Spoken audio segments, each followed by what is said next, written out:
This is Behind the Curtain IMO. I'm Betsy Jordan. Welcome. I need to apologize to Fox News because I said they should not call themselves news anymore, that they'd actually lost a court case that basically said that they were no longer news. That was inaccurate. What is accurate is this. Roger Ailes discovered that he could help someone become president, and so he did slant what could be said on the network. That's the truth. So does that make them news? I don't know. It definitely makes them entertaining, doesn't it? They were sued for defamation against Dominion, who handles voting machines and voting ballots and that sort of thing, and basically said that the election was not real, that it was fake, and that Dominion's machines had something to do with that and all that. Well, they lost that case in court. They were blatantly misrepresenting, otherwise known as lying to the American public, in support of the erroneous idea that Biden was not our president and that somehow Trump was maligned and victimized. He does a good job with that, becoming a victim if things don't go his way. He complains and says, "Oh, y'all just don't like me," or "They just don't like me," or "They're just out to get me," whatever. He's paranoid because that's not what's happening. What's happening is there's a pursuit of the truth still in the world.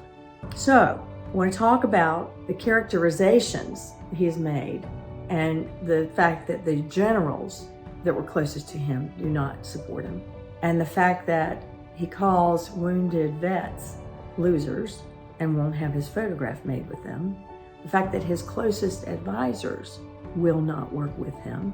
I do not feel sorry for him. I just think that y'all need to pay attention to that. He selected them because they were qualified, but then they're advising us not to re-elect him because they believe he's dangerous for the country.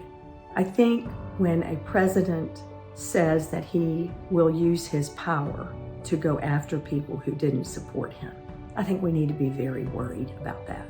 You see, President Biden got 7 million more votes than President Trump of the popular vote.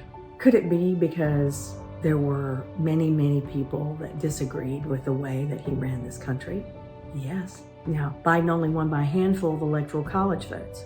We talked about that in a past video. Could it be that system needs to be changed because obviously the will of the people was not being followed? So if Donald Trump plans to use his power to go after people who didn't support him, he would be going after most of America. You must elect a president who will represent, support, and serve all of the American people, who actually values Americans, actually values United States citizens, doesn't act like a victim to the system. You see, when people were protesting, Donald Trump was encouraging the National Guard to shoot them. You don't want a president like that, who doesn't value human life of people if they don't support him. It's really not what I want in my president. I'll talk more in later videos about why it's important to elect Kamala Harris and how she has already been fighting for the American people, and why you haven't seen as much of her out front as you might somehow expect. There's a lot more behind the curtain, in my opinion. Thank you for being here.